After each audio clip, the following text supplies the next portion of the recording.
Good morning. I'm Jonathan Moore, licensed massage therapist. If you need to look at some of my credentials again, please go back to the first Know Your Body video. You'll see me put on display my credentials. Licensed massage therapist, certified and licensed.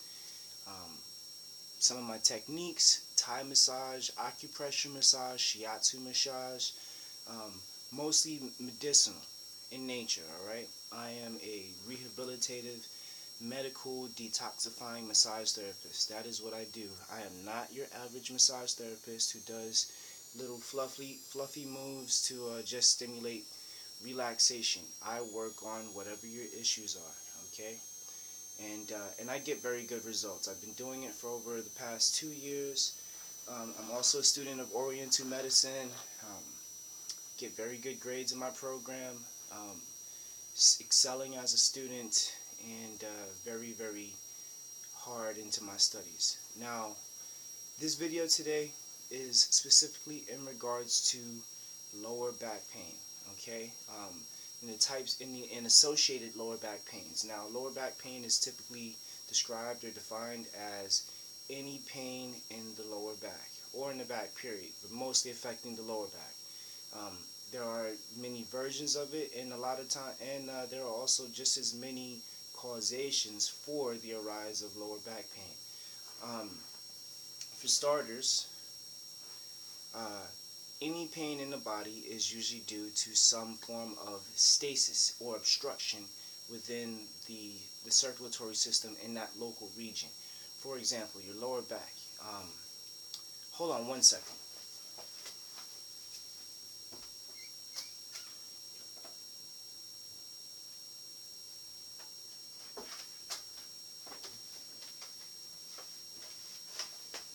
Finally, a reason to use this guy. Now, you see some lines and some markings on this guy's body. This is my acupuncture mannequin, alright? Not officially, but I use it as a visual aid for a lot of my clients, a lot of my patients, so that way they can understand what it is that I'm talking about. Now, as I was saying, some form, lower back pain usually affecting this region, the lumbar region, which is composed of 5 lumbar vertebrae, and then on top of that would be your T12, and then so on and so forth. So from this region to primarily this region, just above the crack, if you will, the gluteal crack or the split, these areas are affected mostly by lower back, by poor circulation traveling up and down these muscles, which are a lot. You have the latissimus dorsi, or your lats, which normally start from right around here underneath your shoulder blade at around T8, T6, your T6 vertebrae, your thoracic 6 vertebrae, and then inserts all the way into the shoulder. But it's a very broad muscle, and that muscle is on top of another group of muscles called the erector spinae group. The erector spinae group travels from the sacrum all the way to the neck. Now, the erector spinae group is actually composed of 3 muscles: the spinalis, the longissimus, and the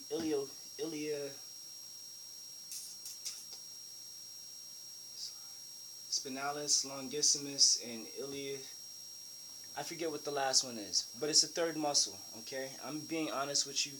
I have brain farts too sometimes, but I know that the 3 muscles, they basically travel up and down the peripherals of the spinal cord, okay? Now, along with some of that pain, you also coming out of the spinal cord, I should say, before I move into the pain part, you have an array of nerves that all branch out from the peripherals, or the transverse spinal process, which are the little bones on the side of your spine, on the side of your vertebrae. Now, through those sides, through those openings, say for example, this was the body of your vertebrae, this would be the transverse process, and you'd have a little guy right here, which is your spinous process, which is usually the bump that you feel either in your neck or anywhere down along the spine. That little bump sticking out is your spinous process. The bump that you don't feel on the side of the muscle is your transverse process. And the nerve is usually coming out from underneath the transverse process. Now, uh, to be specific, because this video is for someone who's suffering mostly from a herniated disc or a bulging disc, a more severe form of herniated disc. I want this person to understand that when the muscles get tight or gravity starts to take effect on our bodies, either from sitting too long or standing too long or just poor posture in general, especially here in the hips. I know a lot of women suffer from lower back pain mostly because of what they got going on here in the hips. But it's not just the hips that affect this, all right? The the inability for the muscle to perform its proper job, meaning keep your body tight or held together to maintain a certain structural alignment, meaning good posture, so that you have an optimum efficiency of nerve activity, meaning the nerves are not being compressed or being impeded upon. All right. This is basically what happens to your vertebrae. You have this little bit of cushioning represented by the space in between my hands. And as you stand or sit too long, gravity takes effect. And so the spacing between your vertebrae gets smaller and smaller. Now, this is not great, but it's not something that cannot be reversed, all right? And we're going to go into how you reverse that just now. So you have a mild understanding of how these muscles in the lower back are affected. Now, it's not always just the lower back that affects, or the hips that affects the lower back. Sometimes it could be here in the butt. Oftentimes in my practice, I often come across people with tight calves. So tight calves are also a leading cause of lower back discomfort, and I'll get into how that occurs in just a second. But it's also important to understand the nature of what your lower back muscles are attached to, all right? Whenever you think about your body, don't just think about one muscle starting and one muscle stopping. It's all interconnected, and as long as it happens underneath the same skin, it's all together, all right? It's all connected. So, when you also think about your lower back pain, the midsection or the abdominals job is also to maintain specifically the transverse abdominals. These muscles here, they actually wrap around and meet up with another muscle in the lower back called the quadratus lumborum. Now that muscle starts here in the sacrum, inserts into the floating rib, which is still just about underneath where your latissimus muscle is, all right? But this muscle is in charge of turning the trunk, rotating the upper body, all the while keeping the hips still, okay? So all this up here, everything above this hand would be moving, mostly because of the effects of the quadratus lumborum, the QL.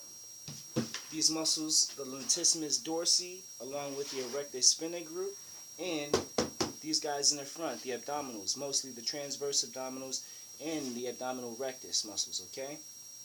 Now, I say all that just to point out that when we begin to lose when the integrity of the abdominals is compromised, meaning when we get overweight or we start to lose the shape of our midsection, our lower back also begins to be affected.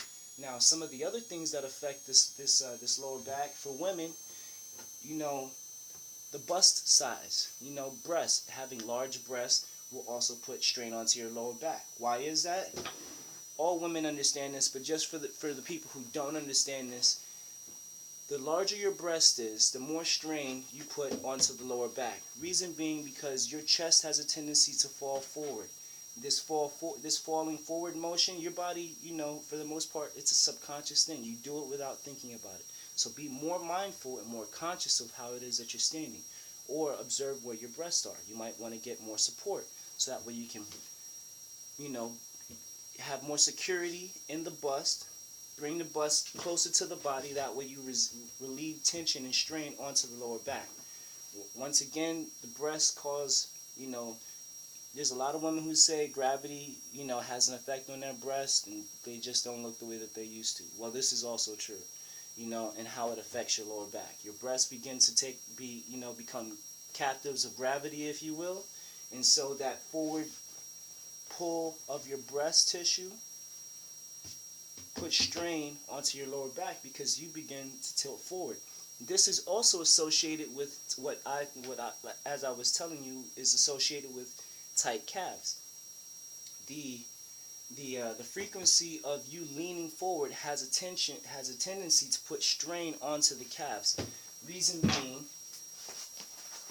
if I was standing straight up and I was a woman with large breasts, and I were a woman with large breasts, the gravity would take me forward, which would therefore put the strain here onto my lower back, and of course you see that the integrity or more pressure and strain is being put onto the calves, because now my calves have to activate to keep me from falling over my feet.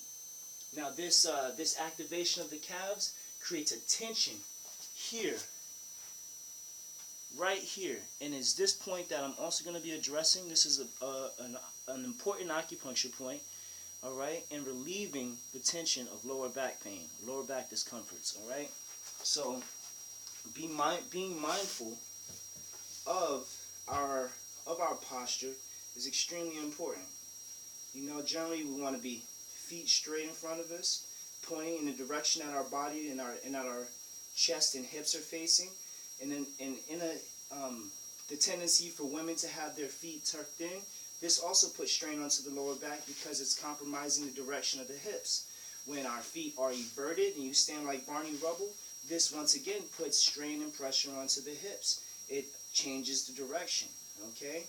And therefore it affects the girdle, the pubic symphysis, the muscles that are all being pulled on by these inner thigh muscles, all insert into the base of your pelvic bones, all right, of your pubis.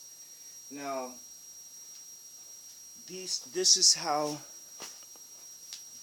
is just basically the nature of most lower back pain. So in this video, I'm addressing all this just to give you a more accurate way of understanding, for one, your own body, what it is that you're experiencing in regards to lower back discomfort, and three, how to remedy these things, okay? Now, without further ado, I'm going to get into some stretches that I think will be extremely effective. I'm going to be repeating some of the same information that I repeated from my other videos in regards to seated stretching, but this time, since we're focusing mostly on how to take care of lower back discomfort and pretty much reverse the effects of it.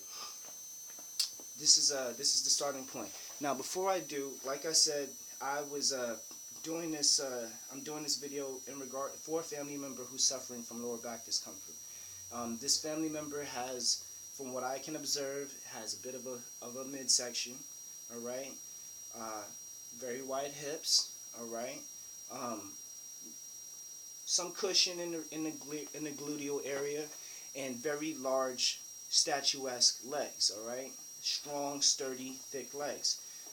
Now I went online to WebMD just so I could look up some of the things that my family member was discussing in regards to their bulging disc. All right. Now, for starters, I'm gonna do my best not to just read to you, but I want you to understand what it is that you got going on.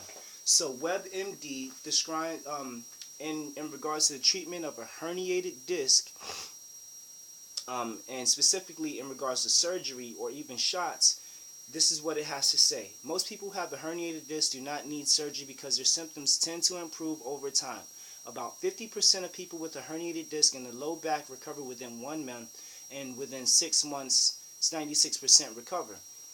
Only 10% of people with herniated disc problems that cause noticeable symptoms eventually have surgery. Doesn't mean that it's necessary. When surgery is used to treat a herniated disc, it is done to decrease pain and allow for more normal movement and function. It is considered if the following conditions are present. So if these conditions are present, it's considered. It's an option that you can consider. 1. You have a history of persistent leg pain that has not improved with at least 4 weeks of non-surgical treatment, as well as wellness and limitation of daily activities. Persistent leg pain. Some people also attribute the sciatic pain to what goes on the lower back, and it's true because you do have the sciatic nerve, which branches out of the spinal cord and then travels down into the lower part of the leg through the glute. Okay, the sciatic nerve comes out right around here, just below it's one of the lumbar. I want to say lumbar 3, lumbar 4. Okay, and then it comes slightly into the crest of the hip, the dimples of the hip, and then travels down the glute and down the back of the leg, through the calf into the foot. A lot of time now, what sciatica is really due to or caused by is by the inflammation of the piriformis muscle, which is a muscle that actually starts here on the side of the sacrum and then wraps around into the hip. Okay, now when this muscle becomes inflamed or swollen or just receives too much work, it compresses the nerve that runs through it, that nerve being the sciatic nerve. So once again, we're seeing that your lower back not necessarily being caused by pain in the lower back, is actually being caused by your butt. Once again, some of the pain and some of that tension or that poor circulation that's going on in the calves is also putting strain on it because there's no flow of blood. All right, and without that flow of blood, you're creating an obstruction, which is therefore putting more pressure onto the nerve. So you're seeing where I'm going with this. Moving right along.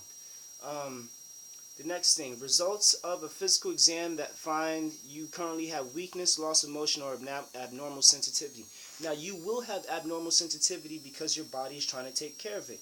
However, the reason why you're also experiencing this abnormal sensitivity is because you're not taking care of it. And basically, your body is protecting itself from its invader, which, in all honesty, is you. You're doing more harm than good because we're not educated on how to take care of these things. Not to mention, we've lost a certain connection, mind with the body, all right, where we look for relief for pain in the form of a pill form, instead of addressing other natures that could be creating the issue in the first place. Okay, I'm not a doctor.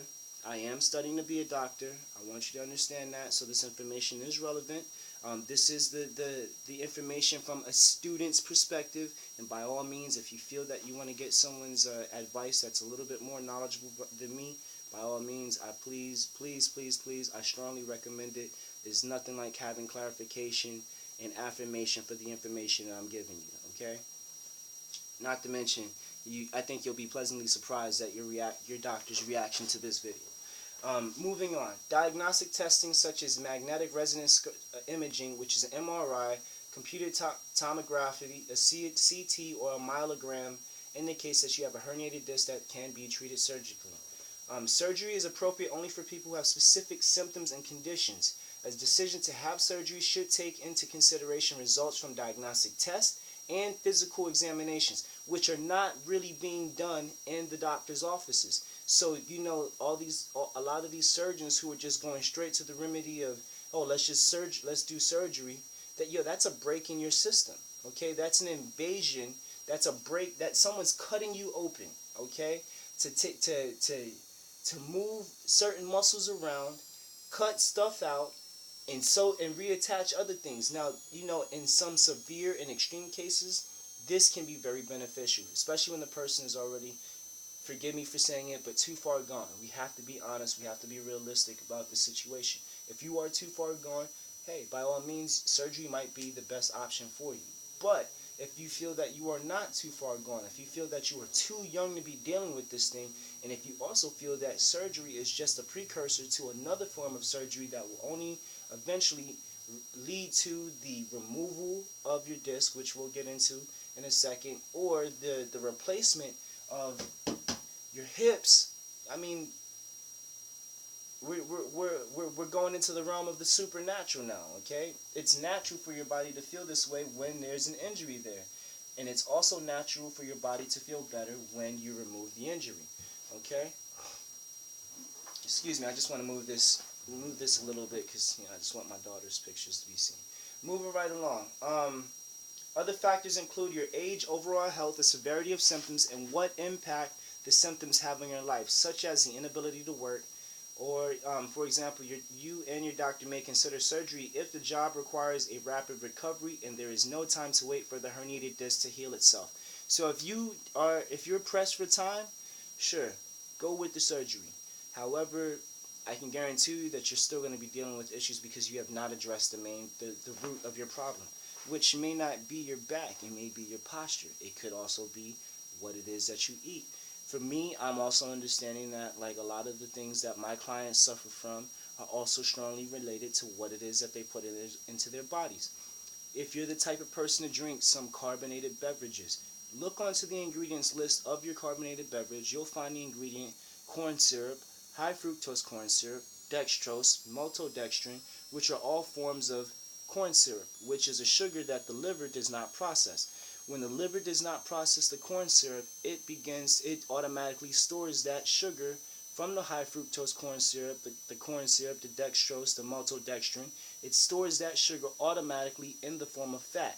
At the same time that it produces that fat, it's also secreting an enzyme that is much like the same kind of that resembles the chemical compound for formaldehyde, which means it's formaldehyde being a preservative.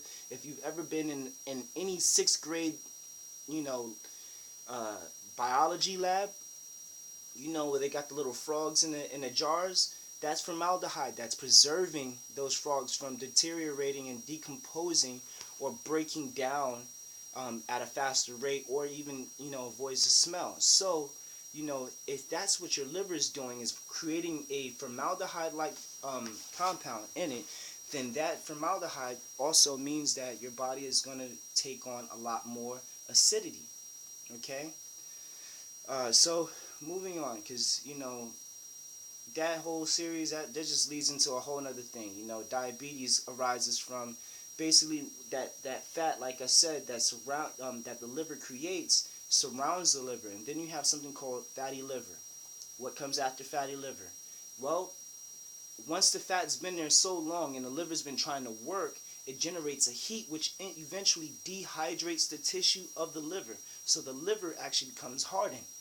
Sclerosis of the liver is what follows after that. What are some of the adjacent or adjoining issues that come along with that? Diabetes, insulin resistance, pancreatic failure, or cancers, which the pancreas is very important. So you got to be taking into consideration what it is that you're consuming. Are you consuming the wrong kinds of sugars? Are you consuming the wrong kind of fat? The kind of sugars and fats that your body does not normally or does not naturally recognize. My remedy for that, or for reducing the amount of acidity or inflammation or just sugar out of the body, living food, a plant-based diet, at least for a matter of a couple of weeks, even if it's just to help reduce the effects of you know what it is that you're dealing with. And if you want to go back to eating the same kind of way, by all means do so. You can't change everyone's minds, you know.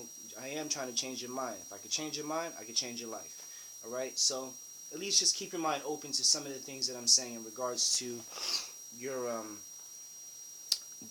that. Okay, sorry, I'm just checking the time. So moving right along with what else we got in WebMD, what they say in regards to herniated disc or bulging disc and surgeries. Disc surgery is not considered effective treatment for low back pain. That's interesting. Once again, disc surgery is not considered effective treatment for low back pain that is not caused by a herniated disc. Disc surgery is not done if back pain is the only symptom the herniated disc causes. Okay? So if the back pain is the only thing that's being caused by the bulging disc or by the herniated disc, it is not used as a form of remedy. It is not recommended. All right, because it could be something else that's going on. That's just muscular. That's just structural. Seeing a chiropractor may help with that. Okay, seeing a physical therapist may help with that. All right, I know what you're thinking. Chiropractors, I don't know if my insurance covers that. Physical therapy, I don't know if my insurance covers that. If you have a federal job, check your insurance policies. They do cover those type of treatments. There's even myself, I'm actually going to be taking insurance policies soon as a massage therapist, because this is a form of preventative medical treatment. It's being recognized by the state and federal governments. So look into your policies, know what it is that you are capable of receiving, and this will also help you identify the best form and cause of treatment for your specific issue. Surgery choices. Moving right along. Discectomy, also called open discectomy, is the surgical removal of herniated disc material that presses on a nerve root or the spinal cord. It is also used for bulging disc or ruptured disc. Discectomy may be the most effective type of surgery for people who have tried non-surgical treatment without success and who have severe disabling pain. So, in regards to my client who has who's been diagnosed with a bulging disc, have you tried other means of non-surgical treatment? Meaning, have you gotten a chiropractic adjustment? Have you tried physical therapy? Have you gotten a medical massage, which strictly addresses what's going on with your back? If the answers to any one of those questions are no, or you just answered yes to just one of those, then you haven't exhausted your possibilities. Okay? Time to exhaust possibilities before you go straight into just getting under somebody's knife. Okay? You will never ever be the same once you do. Percutaneous discectomy is used for bulging disc and discs that have not ruptured in the spinal cord canal. This procedure inserts a special tool through a small incision in the back. That does not sound fun. The herniated disc tissue is then removed. That does not sound fun, thereby reducing the size of the disc herniation. Percutaneous discectomy is considered less effective than open discectomy, and its use is declining. Unless future studies show that this technique is safe and effective, percutaneous discectomy should be considered experimental.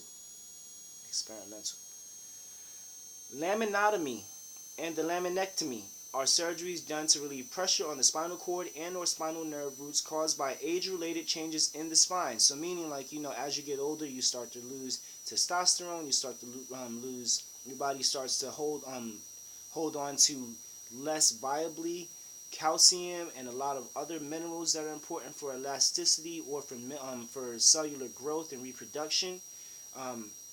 The laminae is very important. Okay. Laminotomy removes a portion of the thin part of the vertebrae that forms a protective arch. A protective arch of the vertebrae that forms a protective arch over the spinal cord, the lamina. Laminectomy removes all of the lamina on selected vertebrae and also may remove thickened tissue that is narrowing the spinal canal. The opening in the vertebrae through which the spinal cord runs, either procedure may be done at the same time as a discectomy or separately. What do you think? Doesn't sound like fun. You're going to remove the protective layer from your spinal cord to treat spinal pain. That's an oxymoron to me. That's just me. That's just the way that I think. So but by all means, you've got a brain in your head. I'm sure that mom and dad taught you some critical thinking skills, or you had a good teacher who inspired you to think for yourself. Think for yourself, okay? Continued. All surgery involves some risk. If you are considering surgery, consider the following factors, People with moderate to severe symptoms may gain relief from surgery. Surgery is usually done unless symptoms are severe enough to interfere with normal activities and work and to require strong pain medicines. So if you're going to need a strong pain medicine, surgery might not be such a bad idea. I mean, I'm agreeing with some of the things here, and I'm disagreeing with some of the things that are also still here. So, I'm picking and choosing based on logic, based on deductive reasoning and logic, what is the best course of action, and, basing it on what the pre-existing conditions are. Once again, for the people watching this video, your lower back pain may be caused by something nerve related coming from off of the spine. It may be due to the spine itself, but at the same time, it could just be due to something that you're putting into your system, which creates a larger problem, because anything small will be aggravated 10 times. Case in point, the liver doesn't process that high fructose corn syrup. It creates a product that's called Junk 1.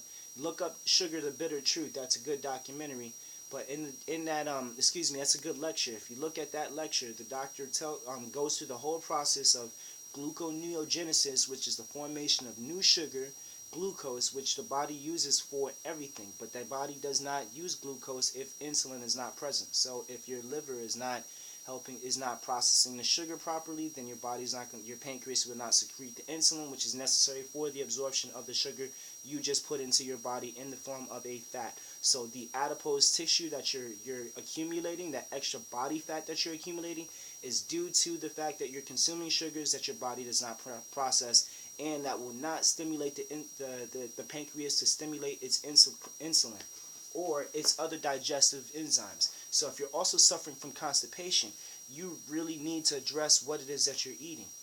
Moving on. People with milder symptoms tend to do well without surgery. So if your symptoms are mild, you may be better off without the surgery.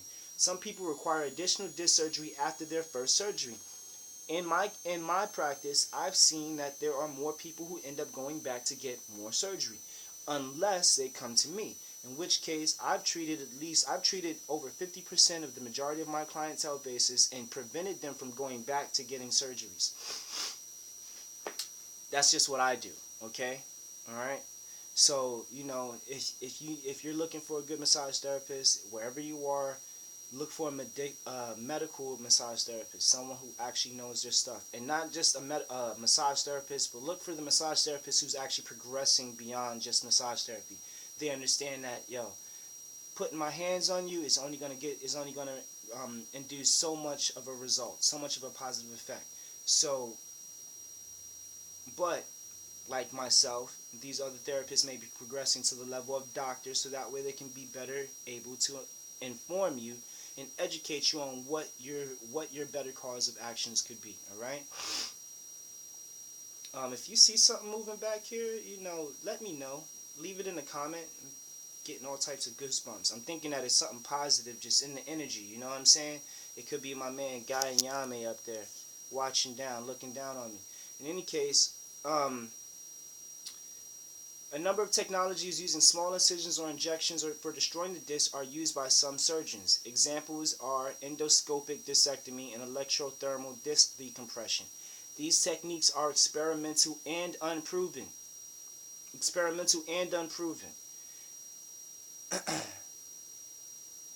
Unproven.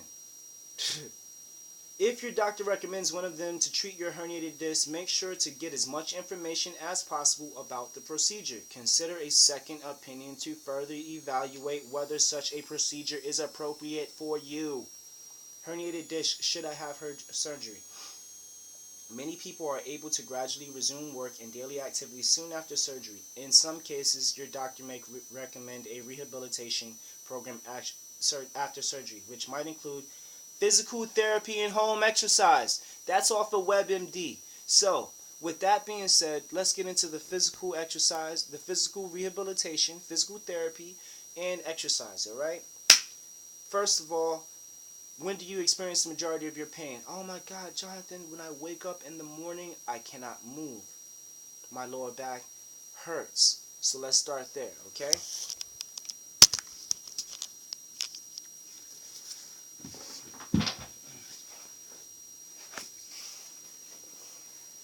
In the morning, one of the first exercises you can do, this is after you've woken up.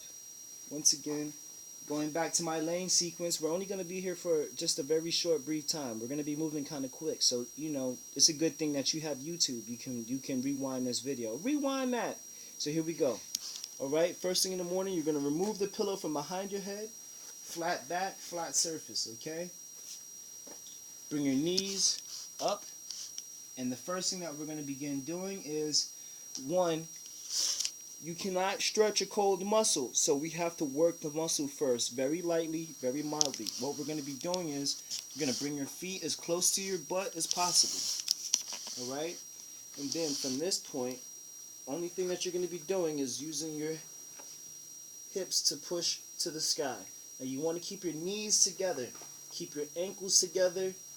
Alright? If you have thicker thighs than I do, just keep the thighs and the calves together, alright? Keep your feet as close together as the best you can.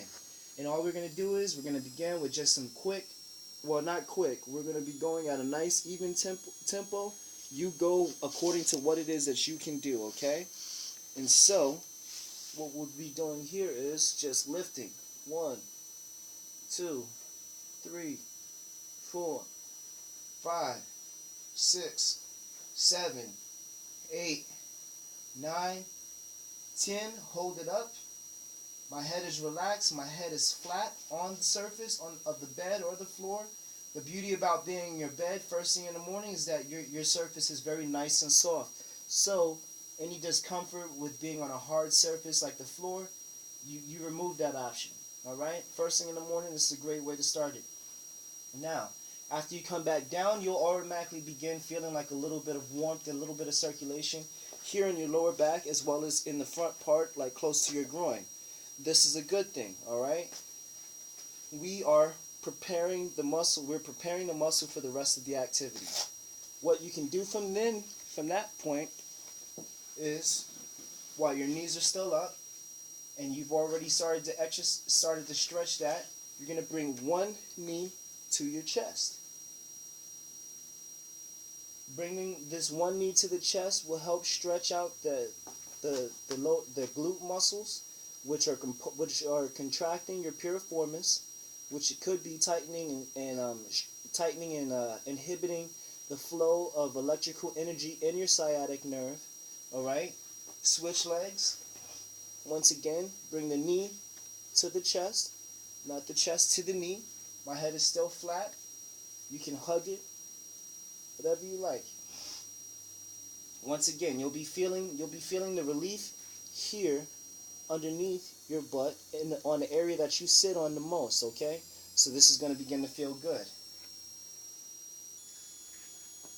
Then after we've isolated each leg, we're going to do both. Bring both knees up. Oh, Jonathan, my midsection is too large enough for me to get my knees close enough to my chest. No problem. You can't do it? Hold it. Bring your knees as close to your chest as possible. If you've got a lover, you've got a husband, a wife, a significant other, a child, you could even get them to come and put your feet onto their stomach and lean you forward, which will push your knees back. You may have a little difficulty with breathing. Tell them to ease up. Find a nice, comfortable position for your feet to be in that does not impede your breathing, okay? So from here, release the knees, bring the hands back. What's next? Well, the next thing that we're going to do is an isolated hip stretch. So, leaving one leg up, let the other leg drop, and try to push that knee to the floor. Now, you're going to want to flex your butt cheek, your glute, okay? The glute of the muscle, the glute that's of the leg that's laying down. And try to relax your lower back as much as possible.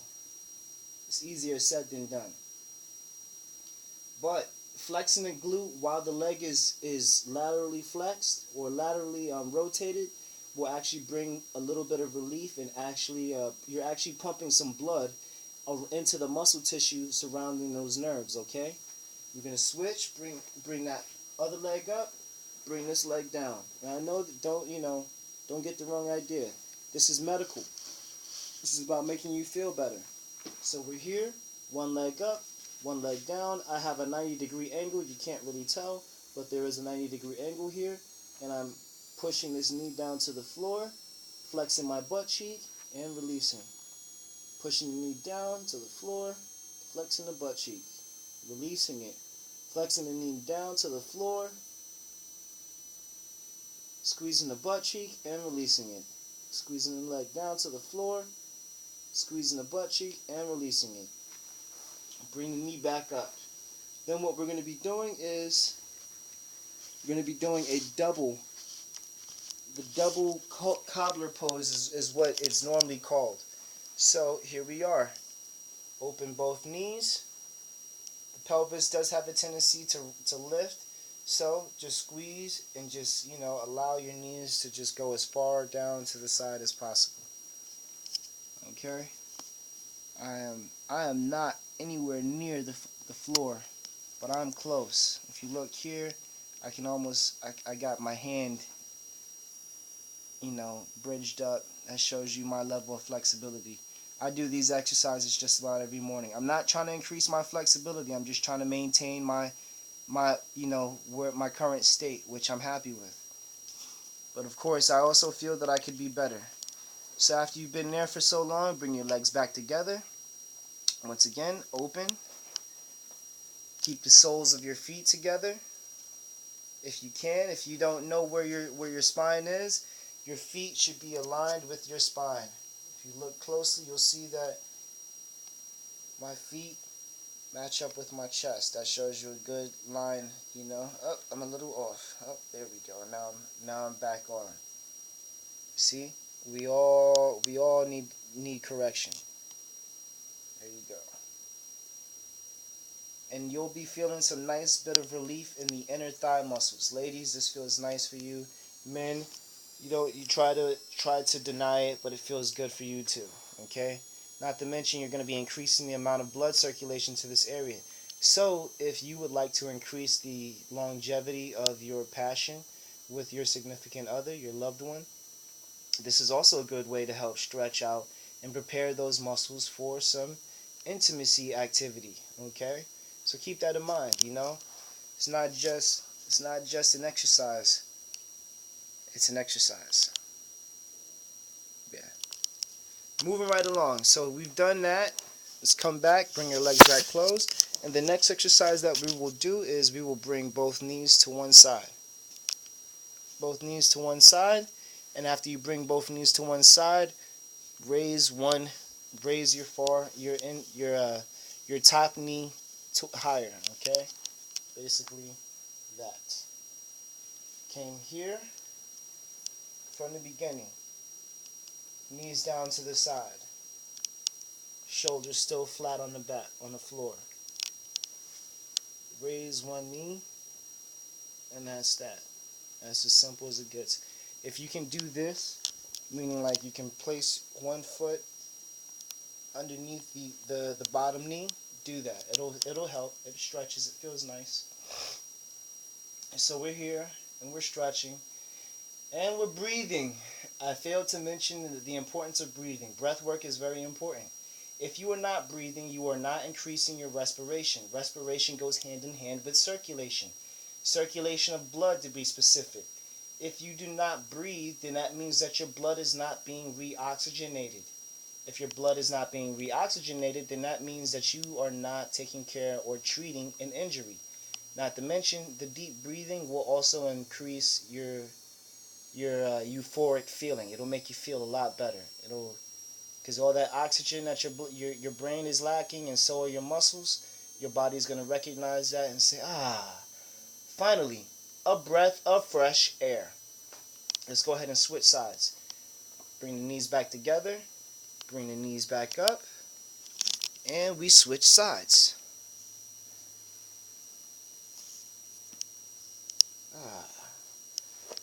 By this point, you should be feeling some pretty good relief in your lower back.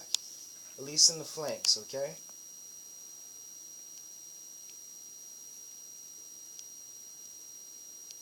We got some good stuff going on over here. This is some good stuff.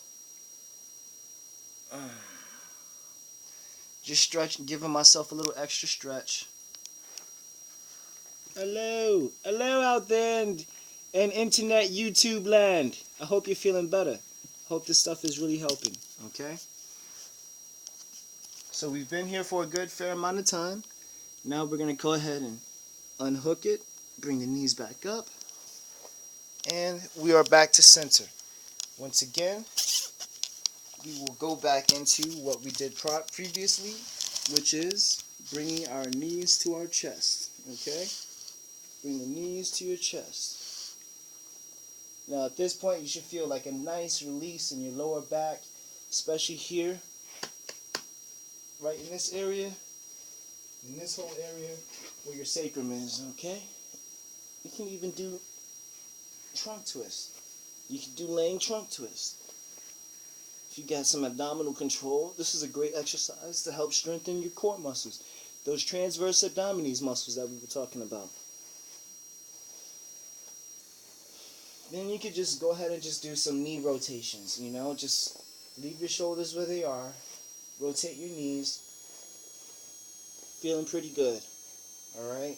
Bring your knees to the chest, bring your knees to the chest, bring your knees to the chest, bring your knees to the chest.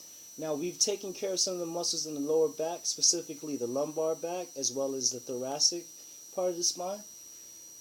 But we need to also focus on the hamstrings and the calves. So at this point, with one knee bent, straighten one leg, bring it up as high as you can, and with the leg straight, flex the foot. Flex it, meaning point your toes to your head. Leg is straight, and pull it to your head as best you can. If you can grab the toe, even better. If you grab the foot, you're doing it right there. You'll feel the relief in the hamstrings and in the top part of the calf. All right, especially in that popliteal mesh. All right, this is where the majority of our low back tension comes from, because this area here is too tight to allow any type of free mobility to occur. All right, free range of motion, that is. All right, that should feel good. Also, the fact that your leg is up means that blood flow, you're improving the blood flow by bringing it, letting gravity take effect. Taking the blood that's in the most distal part of the foot and returning it back down to the body, okay? This feels nice. At the same time, flex, stretch, bend, place it back down. You have two legs, so we're going to do both sides. Here we go. Flex it straight up. Flex the foot, point to the head, and bring the leg closer to your body. Once again, you grab the foot, grab the toe, keep it stretched. You can even put your hand here. In case you're curious, that is my logo, Lotus in Hand Therapy. Lotus in Hand Therapy. It's what we do. It's what we do. We rehabilitate, we educate.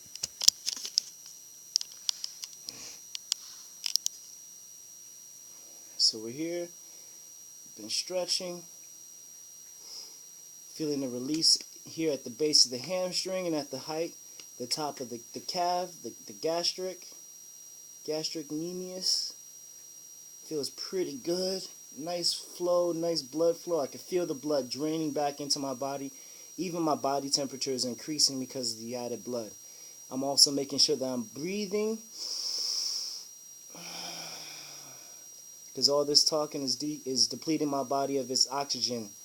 All right, I'm using more oxygen to speak to you than I am to put into my body. It's a sacrifice. It's a labor of love, baby, but it's for you. So boom, there we are.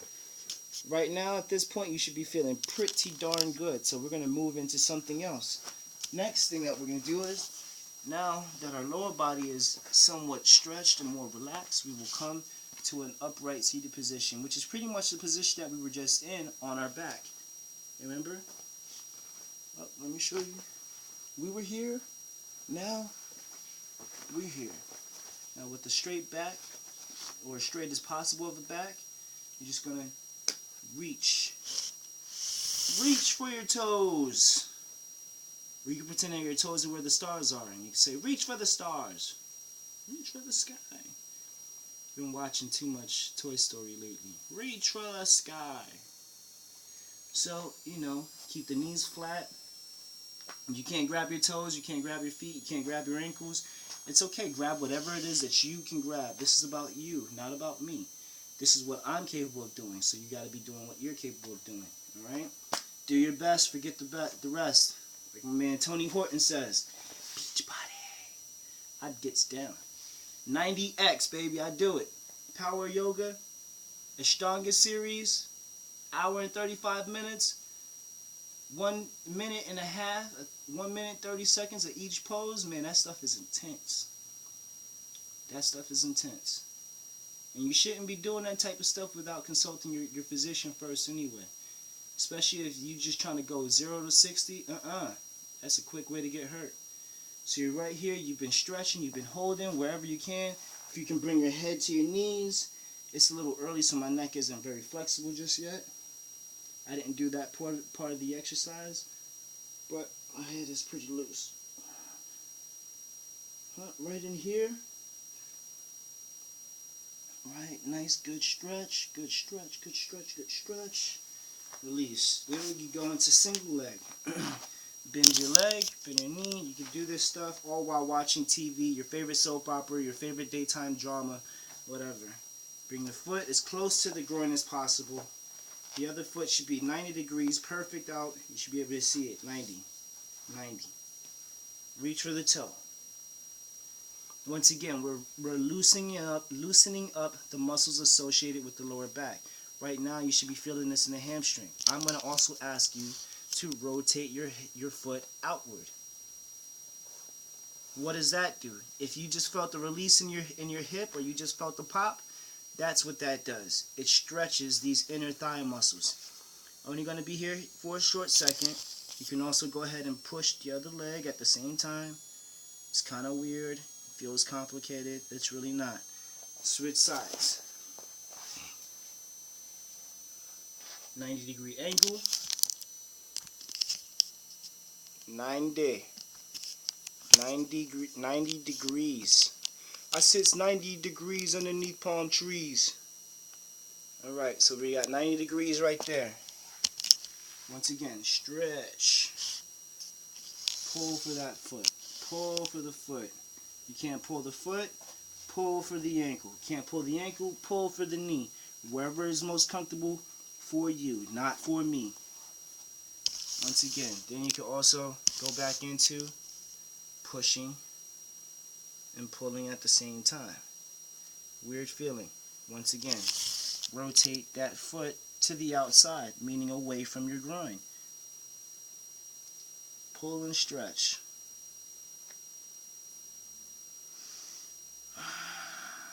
And breathe. It looks like I have a gap here, but that's because I have some thick muscles. I'm thick. I'm thick in the right kind of way for a man. You know what I'm saying? Don't be getting the wrong idea. But I got muscle growth here. I just look very lean and very thin. Ask my cousin Namron Bibbins. You haven't looked him up yet? He's a fighter on the rise. Awesome kickboxer. Awesome Muay Thai specialist. Wouldn't be surprised to see him in the UFC in a couple of years doing his thing. So there's that. We're going to come back to now what is the seated butterfly stretch. As my coach in high school used to say, bring them close to home. So bring your feet as close as you can. Hold your feet underneath so that way you cushion them. Use your elbows. You see my legs already have like this level of flexibility, but I'm going to use my elbows to push my knees down, or push my thighs further down. This is where I'm at without my elbows. With my elbows, boom. And I'm still trying to maintain straight spine.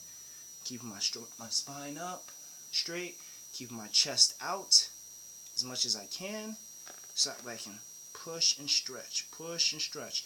You might not be able to do this. Jonathan, I can't do that. That's okay. You might only be able to come here. That's fine. Still, give it a shot. Oh, I'm not going to be doing too many of these exercises. That's all right. What are you afraid of is my question. Oh, I can't do it. You can't do what? You can't do the stretches? Oh, I'm not as flexible as you. Well, I've been doing this a long time. This is a practice. It takes a while to get to this level. Oh, but I just want, I just want to be there. You want instant gratification. That's what you want. This isn't about instant gratification. This is about doing what's necessary to recover and rehabilitate the person that you are from where you once were to where you are now. Alright? So now we've done that. Your inner thigh should be feeling pretty good. What else can we do? Well, we could do a lower back spinal twist from this position. How will we do that? This is how we do it. From the butterfly position, raise one leg, bring the other foot around, down. The butt, you see there's space here, sit, other knee on the other side. You might not be able to get this tight, so you might have to do something similar to this. One leg straight, take the other leg, Put your foot on the opposite side of the knee, and that's that. For me, I like to be a little bit tighter. I'm going to keep it simple for you right now. So you're right here, hand up, hand to the elbow to the knee. Oh, Jonathan, I can't get like this. I have something in the way.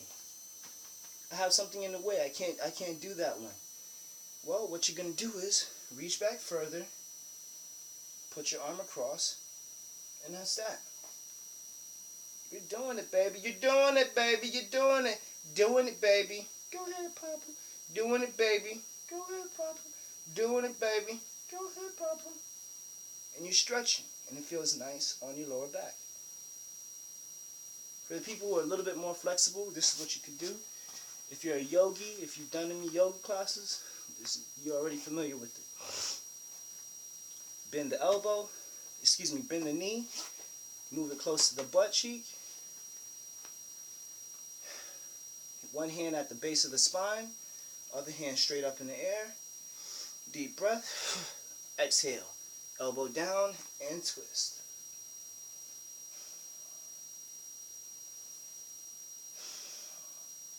And we're stretching and we're breathing.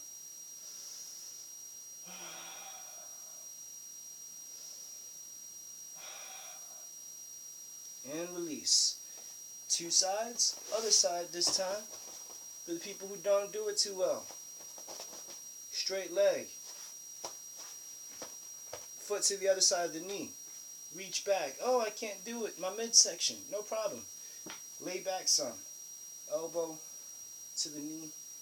And turn.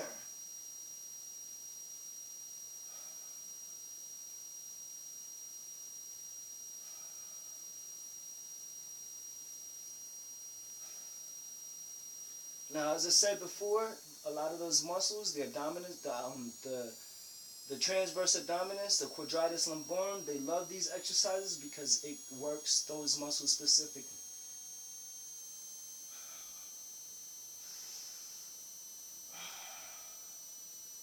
Once again, for the much more flexible of us,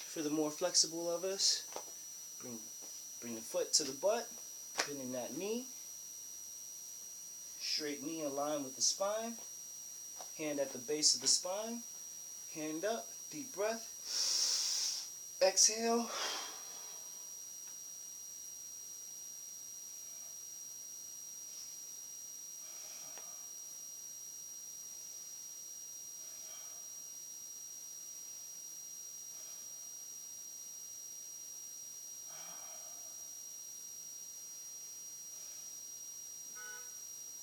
And release.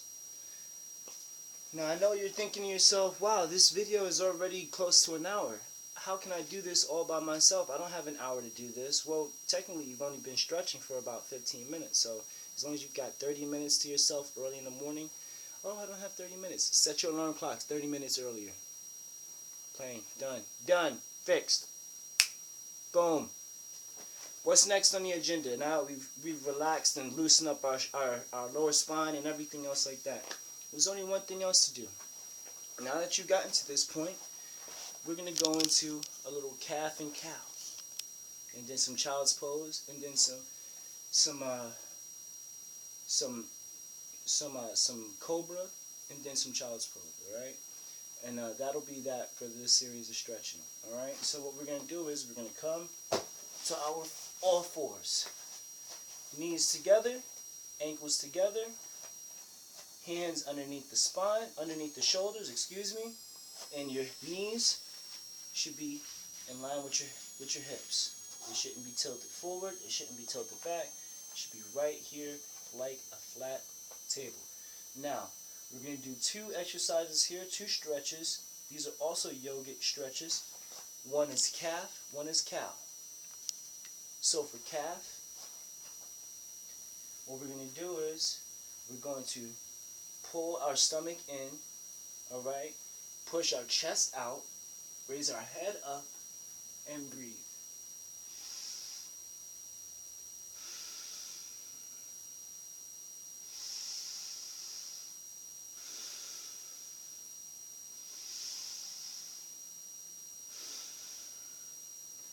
Now, I know that there's some men out there who are saying to myself, oh, I'm not doing that.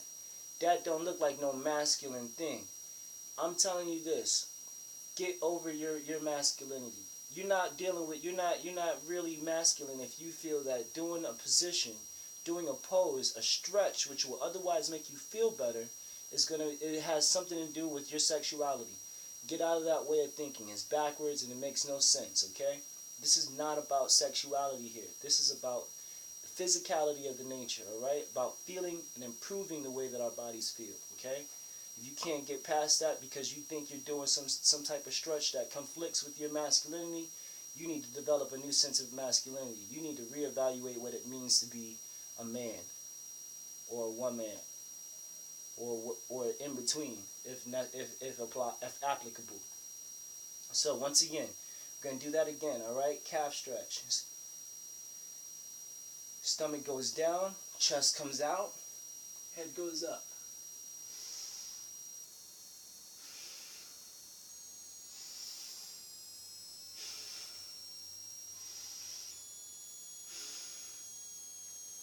Not to mention, hey man, you're in the privacy of your own home. So who's judging you other than yourself? Nobody.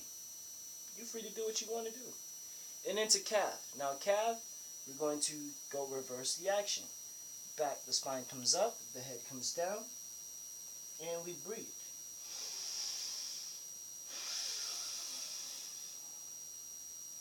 I'm exaggerating my breathing so you can hear me.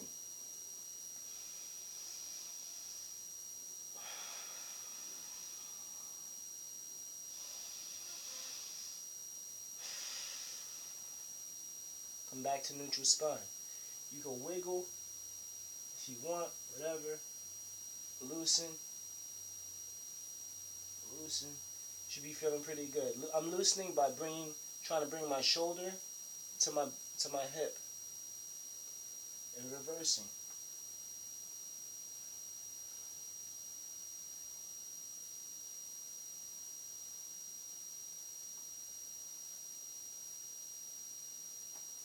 How's that feeling? You should be feeling pretty good. Next thing that we're gonna do cat stretch one more time. So once again, and it's cat stretch because you look like a kitty cat when it's upset or when it's fearful. Okay? So here we go. Arch the spine. Chin. Bring your chin to your chest. Just so you can see me, my chin is to my chest. Don't let the beard confuse whether or not my chin is to my chest. It's there. Chin to my chest. And I'm breathing.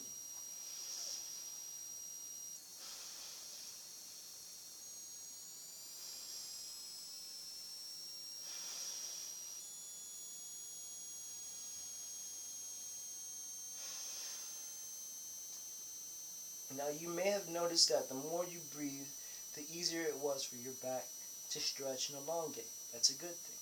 You should be feeling some good relief in your spinal cord right about now. You know, that those bulging discs, you should be feeling pretty decent. But what we're going to do now is we're going to go into some upward dog or cobra pose. And how we're going to do that is from the position that we're in right now, all we're going to do is we're just going to bring our hands forward, bring down, and stop. Alright? From this position, hands come to the chest. Feet are flat, okay? Not curled. Feet are flat. My knee, my hips, my stomach, everything is flat on the floor. Oh, Jonathan, my stomach's not so flat. I'm not laying flat on the floor. It's okay. You will get there. What's next is, from here, we're going to do a push-up without bringing up our hips or anything. We're going to leave our hips exactly where they are. They're going to stay on the floor. Alright? So here we go. We're going to just lightly push. Now, this may be as far as you can go. That you're comfortable. You may be saying, Jonathan, I'm tight right here. Okay, stay here. You may not even be able to go that far. You may only be able to, if anything, we'll start like this instead. Bring your hands to your shoulders as if you're going to do a push-up position, and then crawl your hands till your elbows become flat onto the floor. Alright? Now, once they get flat on the floor, then what you're going to do is you're going to lift here. This is a good way to start. Stretches the lower back. You can feel it. Some people might need to bring their hands in front a little bit further. If you've ever heard of Commission Yoga, this is the precursor to Sphinx pose. Why? Look at it. Looks just like a Sphinx. Hands flat. And with my hair like this, I look like Pharaoh. Go down, tell old Pharaoh to let my people go. What's up, Boys Choir Harlem? You guys taught me something. I may not be able to do it as good as I used to, but learned something. Alright, now this may be feeling good. You feel like you go a little bit further? Perfect. What we're going to do is we're going to keep the hands flat on the floor. We're going to take our elbows off though. So here we go. Nice deep breath. Exhale. Doesn't that feel nice? You should be feeling pretty beautiful right now. If you don't, you might want to start over. Because I'm feeling beautiful this morning. I'm feeling great. That's how you got to be feeling. Every time you do these things, you got to be saying to yourself, oh, you know, I may not be able to be as flexible as other people, but I'm getting better than I was yesterday. Improvement is improvement. Don't be discouraged. O you of little faith, for surely if you had the faith of a mustard seed, you would tell that mountain to move from here to there, and it would move. O ye of little faith. Gotta have faith. Gotta believe in yourself.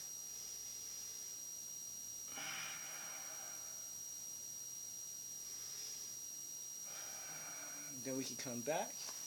For those of us who are a little bit more flexible, we can go back to the the pusher position underneath the shoulders, alright? Once again, push straight up. Hips still flat to the floor. Elbows tight to the body. Chest up. No sunken shoulders. Shoulders down, relax. And we're breathing. Remember, your feet are flat on the floor. They are not curled. That has a different effect on your lower back. We're stretching this first, okay? Nice deep breath. Exhale down. That should be feeling pretty good. Lower back should be feeling really, really good right about now. But you might be saying, it kind of bothers again. It kind of bothers again. That's okay. That's what our counter stretch. That's what we're about to do is a counter stretch for the abdominals and for the lower back. So what we're going to do is from here, we're going to keep our hands here. We're going to keep our forehead to the floor, and we're just simply going to push our butt back to our feet. Okay? So here we go. From this point, you can go ahead and curl your toes underneath your feet. No more laid feet. Curl your toes. Okay? Head still flat to the floor.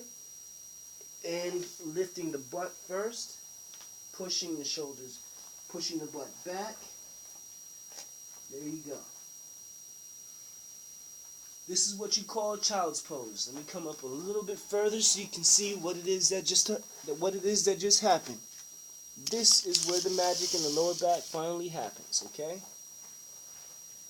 Curled feet, curled toes, excuse me. Curled toes, hands underneath the shoulders, pushing the butt back, forehead straight, still on the flat of the floor. I'm using my elbows as a way to help push my lower back further to my butt. And get you a little close-up action of what's going on over here.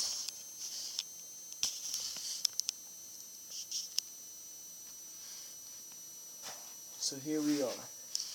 Here we are. We're the princes of the universe. You belong. Fighting for survival. We've got to be the rulers of you all. A little Queen in the morning, you know? Queen in the morning. Freddie Mercury. We are the champions, my friends. That's how you should be feeling right now. And we'll keep on fighting till the end. Dum, dum, dum. We are the champions. No time for losers, 'cause we are the champions of the world. That should be feeling really, really, really good on the lower back, especially here in that sacrum area, especially where the stress is. You can even stretch to the side, just by pushing your hips to the side. Push your hips to the side. That should be feeling really nice. If you got a friend, a loved one, have them just chop over the lower part of your back, right where your butt is, right where the meat is. You don't have to be pounding. Just love touches. Go ahead and uncurl your feet. You can even hang out a little longer and just sit here. If at night you experience the most lower back pain, this is one of the best poses that you can do. I like this pose. This pose is called, once again, this pose is called child's pose. You know, think back to when you were a kid. Maybe you might not have had the same kind of life experiences as I did, but some nights I had to wait up for my mother. She used to work for the Port Authority. We're from New York. And, you know, sometimes this was the only way to rock yourself to sleep. Mommy, mommy, mommy, mommy. I don't know. That was my habit, you know. But I never had lower back pain or any kind of spinal bifida or scoliosis of the spine. Ever. Ever. Now, I was telling my friends, you don't need corrective surgeries or anything like that. Doing this type of regimen, this type of routine on a daily, consistent basis, it doesn't even have to be once a day. You could do this multiple times throughout the day. This will help your body, one, burn calories, which means that you will lose unwanted body weight. Two, this is also a form of detoxification. So you will also be pushing out the unwanted properties or chemicals or compounds that your body has otherwise digested and cannot process.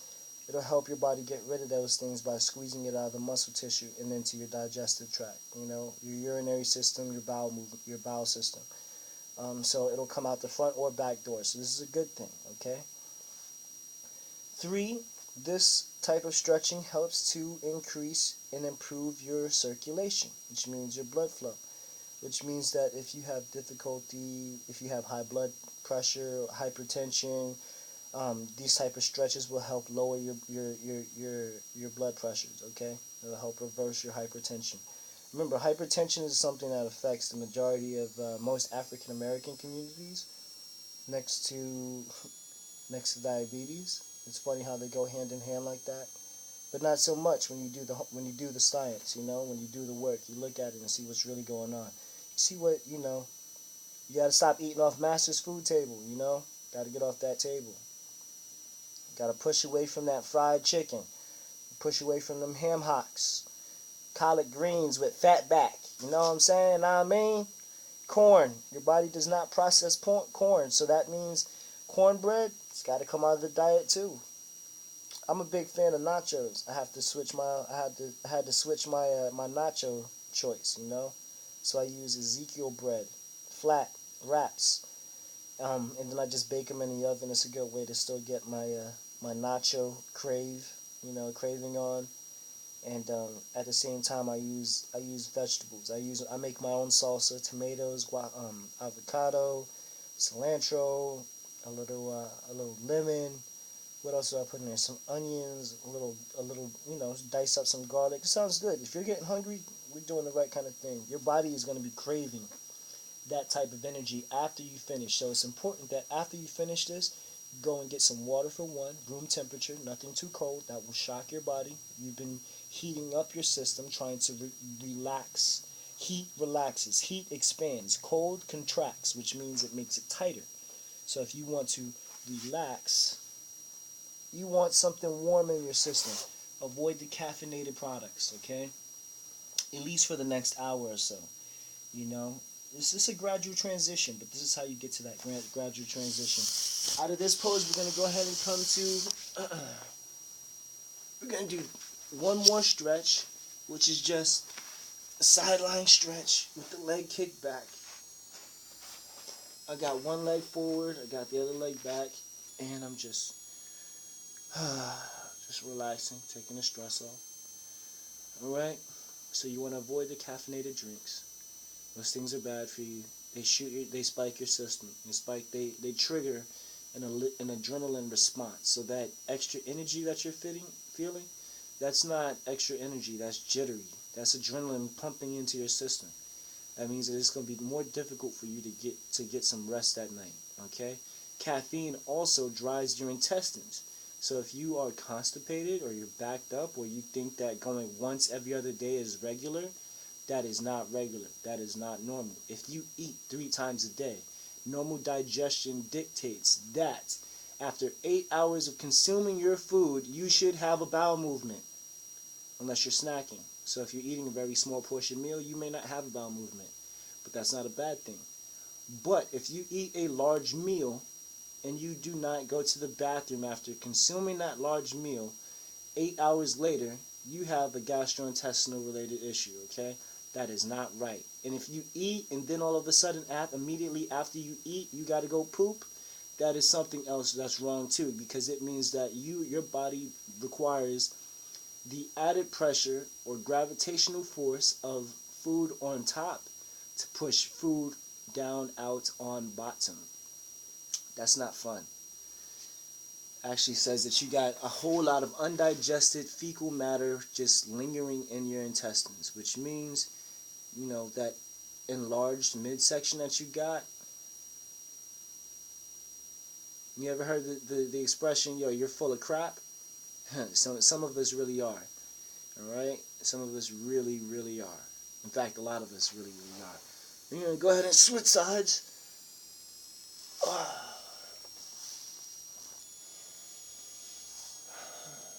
At this point, you should be feeling really, really, really good. Oh, Jonathan, I don't have time to do these type of things. Yeah, you do. You don't have to do them this slow.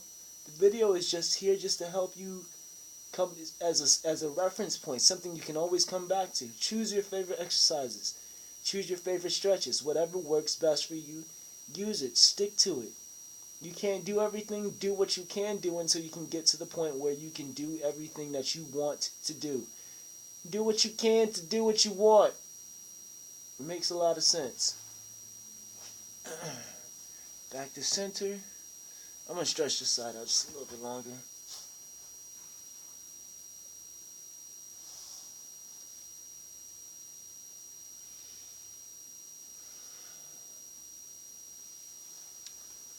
Well, my friends, I hope that this video has been informative.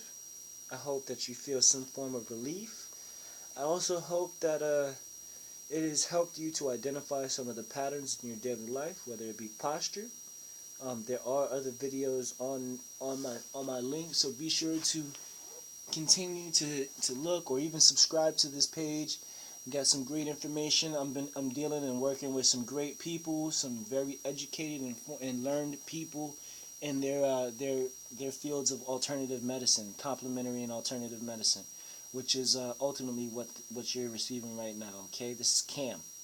Okay, you can find a CAM practitioner in any of the I don't even know how many states we have now. Like, we added some states, we subtracted some states, we got provinces. But anywhere in the country, anywhere in the world, I'm pretty sure you have some form of CAM practitioner. Even if that person is just someone who's just always in the library reading and doing their own course of study. But if their information sounds sketchy, go to someone who's professional, okay? Go to a professional, okay? Not always Ray Ray and JJ and Day Day down the street, or even, you know, Cassandra or whomever, whatever, you know, these names are, you know, get the information of an educated person, of a professional, all right? Once again, Jonathan Moore, licensed massage therapist. You can reach me at email JMO0714LMT, as in licensed massage therapist, at gmail.com. JMO0714LMT at gmail.com. Or you can reach me at 718-650-3539. Once again, area code 718-650-3539. I am in the county of Dade, that's Miami, Florida, in case you are ever interested in experiencing what I have to offer you. Okay? Thank you. This has been fun. Do this with love. It's a free service. By all means, like it, give it a thumbs up, give it 2 thumbs up. Give it 2. Get your friend to give it a thumb up, and you take your thumb up, and you guys play thumb wars over it. Okay? Thank you. 2 thumbs up. Love, peace, light. Go with love.